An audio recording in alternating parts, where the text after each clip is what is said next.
Man, in this episode, man, we're going to be talking about the Eastside legend, man. Icewear Vezzo, man, straight out of Detroit. Man, this dude done built a legacy, a name, and a brand straight out the mud, consistently hitting the city with back-to-back jams. He got features from lights like Juvenile, G Herbo, man, we could keep going. But one thing we don't keep going about is how this man built the empire out of nothing.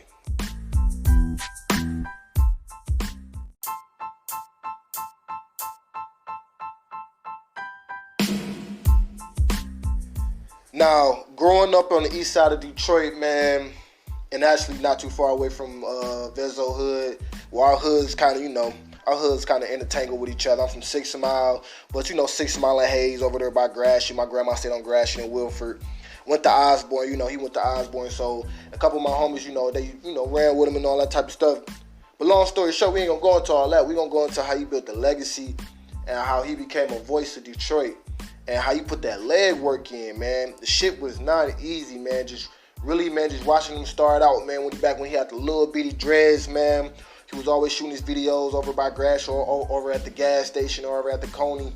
So you was able to see the authenticity inside of his music that he was rapping, but also cause like you see him in the hood, like for real, like so. That right there was helping him build his credibility, but he stayed consistent. And another thing he did was he built a team around him. Now, during this time, like when he was first popping out, man, like Doughboy Cash Out, a rap group from the west side of Detroit, they was getting a lot of, a lot of fame, a lot of name, just due to, like, they had a song that went viral, Our Dog Hoes. And then Jeezy came to the city to sign them and basically put them on, and they start getting, national recognition. But throughout this whole time, Icewear Vezzo, Team Eastside, Peasy, all them dudes was bubbling. But the Eastside was more gutter, and the Eastside had less of a foundation when it came to music. So that's why, long story short, that's why I really want to make this podcast known, because he helped build and bring back that empowerment to the voices on the east side of Detroit, And, granted, he had a few run-ins with Doughboy Cash Out. We ain't going to really shed too much light on that, because we ain't trying to shed too much light on negativity. We want to talk about the positive aspects of, everything that was going on. But during this time, though, but just in the midst of all that, people see that, he was serious. And, in the city of Detroit, man, you can't just rap that shit. You got to live that shit. So when people see him, making these moves and see him around the city and they see him coming up, you can relate that to the music that he was putting out. And one thing about him, and just one thing for certain, he always stayed loyal to where he was from, And as far as when I see him, just see him on social media and he's doing his music videos, even when he out of state, he's always putting on for the city of Detroit. Now, he had a few run-in with the law, which he had to sit down a little bit for. But then right after he sat down, he hit the gate. Once he got out, he hit the ground running. Signing with Motown, releasing his own sneaker that was sold out. Doing back-to-back collabs with, big name artists. Like one of his big songs that he just had that just came out with Vezzo. I said with Vezzo, but with G Herbo, and also doing collaborations with Big Sean, which was real big for the city. As y'all know, Big Sean is a global icon, but just having that pull and that networking system to be able to, do a collab track with Big Sean was also real big. But going back into his movement and what he built, just basically going back into once he was released, man, you don't never know how artist's mindset it be, because on the outside looking in, you don't necessarily know what they was really going through. You feel me? Was he gonna come back home? Was he gonna be fucked up? Was he gonna come back home, institutionalized or some dumb shit? Or was he just gonna come back home and I gotta finish what I started? And what I mean what I started was, because I just remember being in the city, the dude was doing commercials. Literally doing jingle commercials for businesses around the city. So you wasn't just hearing his rap music, you was hearing him rapping about different businesses and, just doing different advertisements. And that's what I mean, like, as far as the business and what he meant to Detroit, because he had a different outlook on things. He basically created a brand, but created a sound and created a voice. Now, ends, which means eating in the streets, we all about being the voice of the culture. And we shed lights on those voices that empower other voices around them. So in the midst of me seeing Vezzo do this even opened up my eyes to things. I start thinking like, damn, I never seen a Detroit artist like really like you hear like the little rap, little jingles, little commercials that come on the radios and all that type of stuff. But this is coming from an artist that really came from the mud, that really came from the hood, that's really from 6 Mile. You feel me? Like, and he's basically he's being a businessman. You feel me? His voice, he using his voice to like basically open up new doors, you feel me? And on top of that, let's shed light on him actually being a businessman, running a few businesses, establishing and opening a few businesses around the city on the east side to help, bring back, that economical growth to the hood. We always hear rappers rapping about how much drugs they sold, but you feel me? Y'all ain't really shedding light on how they, flipped that and made something out of that. You feel me? And the reason why I respect it so much because he's still in the city. You feel me? He's still accessible to the city. So the moves he make, it's not like he making the money and he just ran to like California or something. You feel me? Like he made his money and he was still in the city and he was still investing the money into those around him.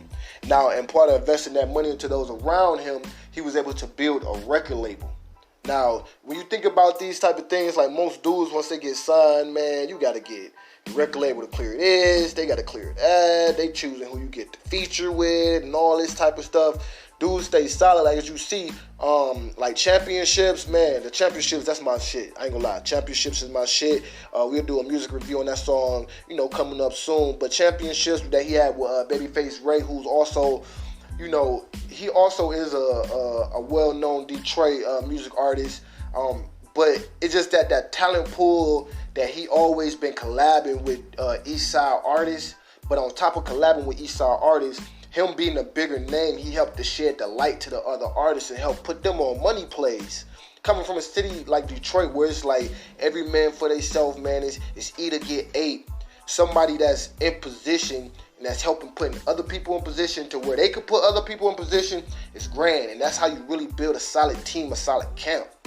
And just going more into that, just the brand that he built, just starting from Clarity 1 to Clarity 4 to, I mean, like, you feel me? Like, Clarity was a story, but then if you think about the name Clarity, I would just mirror him, like, when I was, man, just starting out on the grind, I used to be out of state. Man, I used to be playing Vezzo, you feel me? We ain't never going broke no more. I ain't never going broke no more. What? You feel me? Going broke too easy. You feel me? Like he was just saying just some real stuff. Like he was just like, fuck y'all thinking. Like I'ma wait my whole life just waiting on a nigga to feed me. Bitch, I feed me. Green guys. Bitch, my team eat. The landlord. Bitch, I'm team East. You feel me? So, like that's what I was saying. Like in the lyrics that he was saying, then you see what he's doing. The moves that he was making made me being, a fellow East Sider from the from 6 Mile, from the East Side. You feel me? And just growing up around them parts, like hell yeah, like you feel me? I'm seeing somebody that's making it.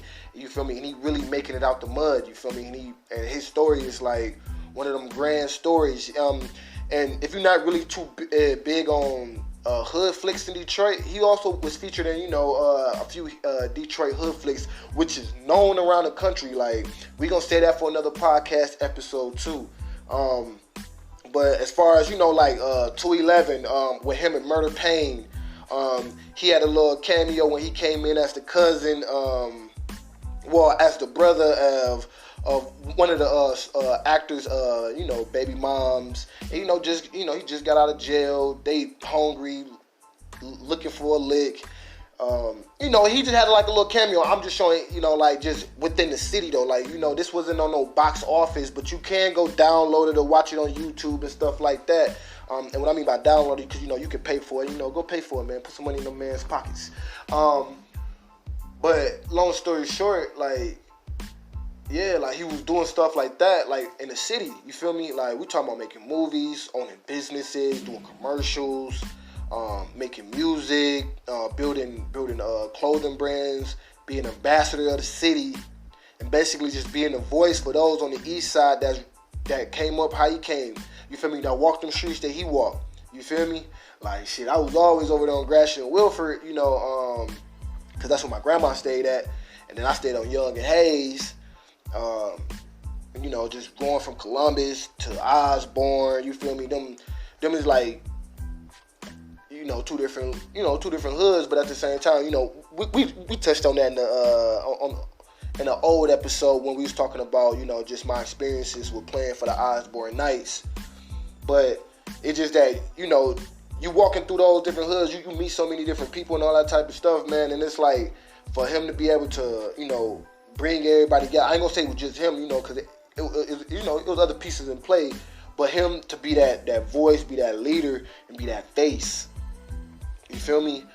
To be that face of the movement and really be consistent and keep going with it. You know, during that time, you feel me? A lot of groups came and left. Music artists came and left. And what I mean came and left, like they was popping for a little minute. Year later, you feel me? They kind of, you know, in the background again. He stayed consistent. He was putting in that hard work even after being locked up. You know, he came back out, hit the ground running, and just really just finished to solidify his name in the city and just solidifying his brand and just who he is.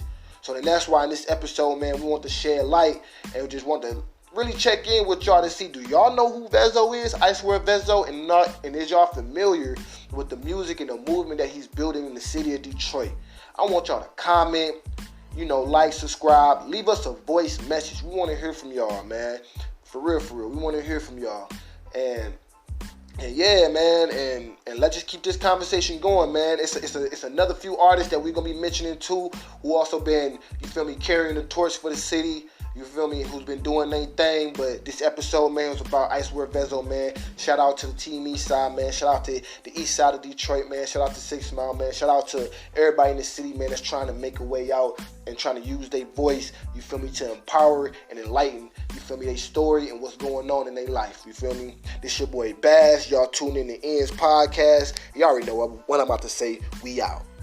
Tune in, subscribe, my baby.